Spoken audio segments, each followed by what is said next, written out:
طيب الحمد لله أشهد أن لا إله إلا الله وحده لا شريك له وأشهد أن محمدا عبده ورسوله أما بعد مرحبا بإخواننا الكرام وحياكم الله.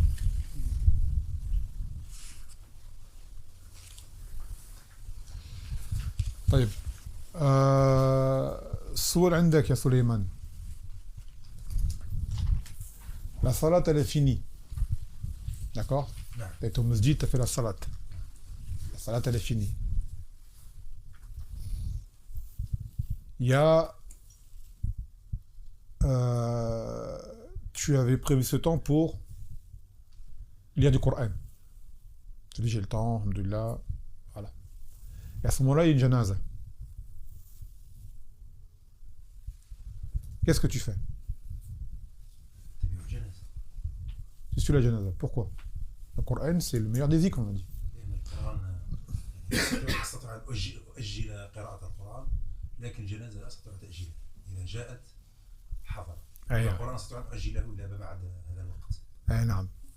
Comme il a dit le frère, parce que la janaza vient à un temps défini, désigné, tu ne pourras pas la refaire après. Alors que le Coran, tu peux le reporter. Et dans le cas où tu n'aurais pas pu le reporter, par exemple, tu dis, je reste au masjid pendant une demi-heure. Je lis du Coran, après je m'en vais. Et la janaza prend cette demi-heure ziyada.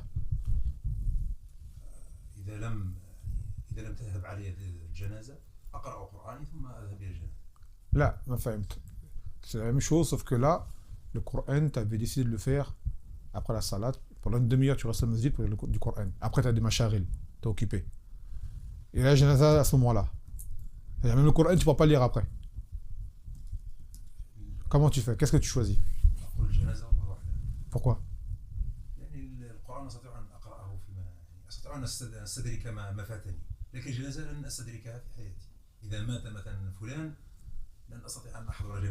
Il y a des gens qui meurent tous les jours, sans vouloir être ironique.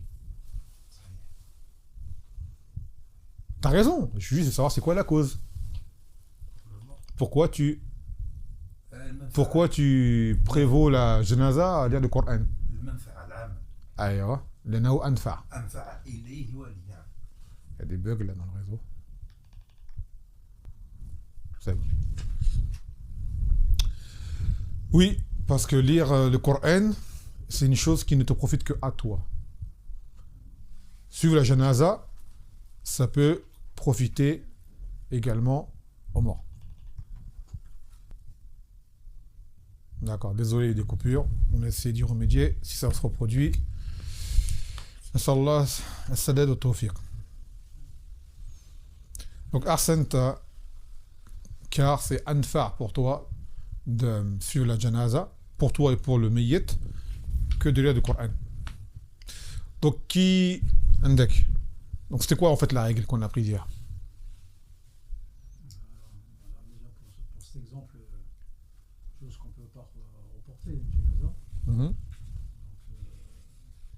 Là, t'es imagé, mais la règle en soi, c'est quoi? Ce qui passe en priorité, quoi, à ce moment-là.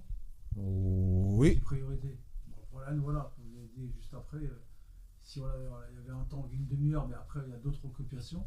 Ouais. Bon, après, c'est vrai que les janazas, tout dépend où. Maintenant, en Arabie, les janazas, il y en a. Ouais. Par rapport à ici, voilà, c'est différent. Et après, c'est pas par rapport à ce qu'on a vu hier aussi.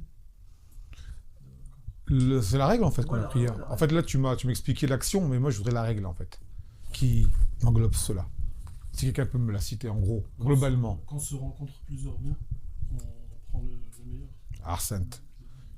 إذا تزاحم المصالح فيقدم أنفع المصالح. Lorsqu'il y a deux bienfaits, deux profits qui s'enchevêtrent, qui viennent au même moment, et tu peux pas faire les deux ensemble, alors tu fais prévaloir le plus profitable de ces deux bienfaits. C'était la règle hier. Et on s'est arrêté, j'avais cru que j'avais fini, en fait j'avais pas fini. Ce qui ensuite débouchera sur la kalima qui était prévue. C'était donc l'inverse de cette règle. وَزِدُّهُ تَزَاهُمْ الْمَفَاسِدِ. يرتكب الأدنى من المفاسد. Donc pareil, s'il y a deux mots qui se rencontrent, alors, et que toi tu es contraint, malgré toi, de faire l'un des deux, tu prends le moindre des deux. Tu prends le moindre mal. يقول المفاسد إما محرمات أو مكروهات كما أن المصالح إما واجبات أو مستحبات. Donc, les choses qui sont ce qu'on appelle un mal, là, ça va être soit une chose qui est haram, soit une chose qui est détestable. Tout comme, à l'inverse, on est pris pour les masalih, les bienfaits, avec des choses qui étaient obligatoires, d'autres qui étaient recommandées, et ainsi de suite. Ben, c'est pareil. فإذا تزاحمت المفاسد بأن اضطر الإنسان إلى فعل إحداهما فالواجب أن لا يرتكب المفسدة الكبرى.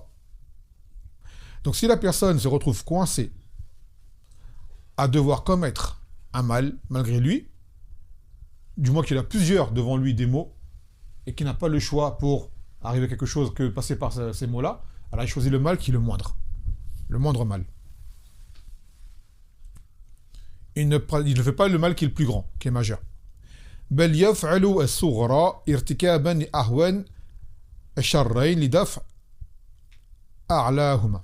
Donc il choisit le moindre. Par exemple, si jamais tu as devant toi deux actes, t'en as un qui est haram et un qui est makrouh, lequel tu fais? Le makrouh. Par exemple. Maintenant, tu as une kabira et une saghira. Un grand péché et un petit péché. Lequel tu fais? Là, on parle bien, c'est pas délibéré, c'est une situation de contrainte.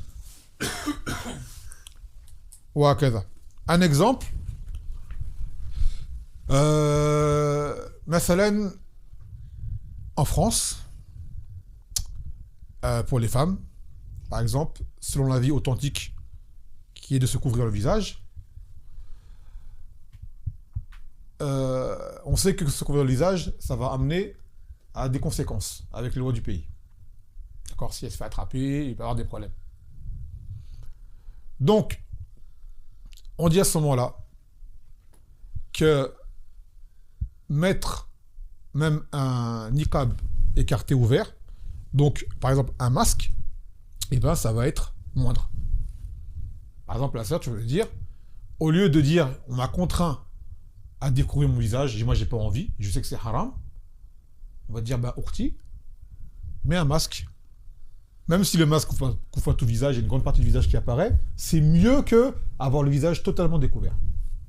Là, tu es coincé, par exemple, d'accord, dans une situation de contrainte. Donc tu vas faire quoi à ce moment-là? Tu dis pas ouais bah je suis obligé, je me découvre le visage. Je parle d'une femme qui est de cet avis-là et qui de base veut le faire, mais là elle dit je peux pas, sinon j'aurais problème avec la police.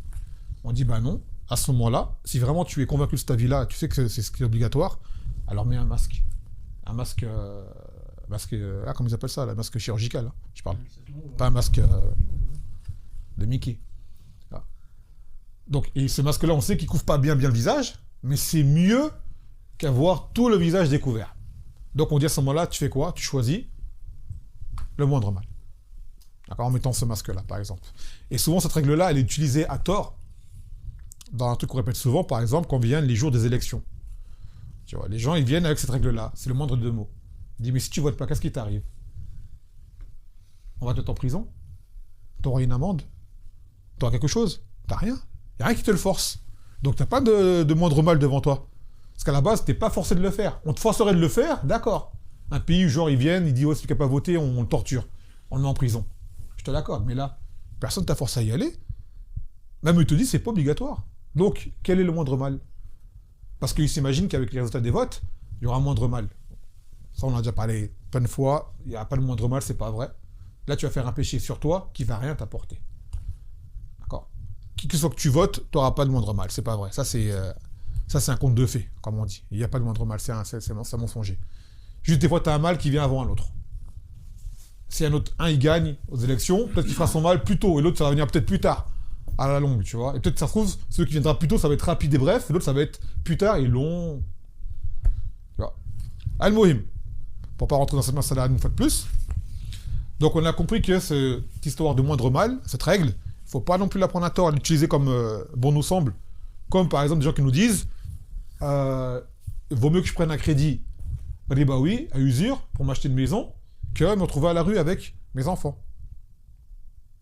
Par exemple. On te dit, est-ce que tu es à la rue concrètement? Tu n'es pas à la rue. Quitte à prendre un studio pas cher, à louer, loue-le. À m'apprendre un crédit usuaire pour acheter un pavillon en plus, tu vois, ça, c'est pas le moindre de mots. Ça, c'est te faire plaisir.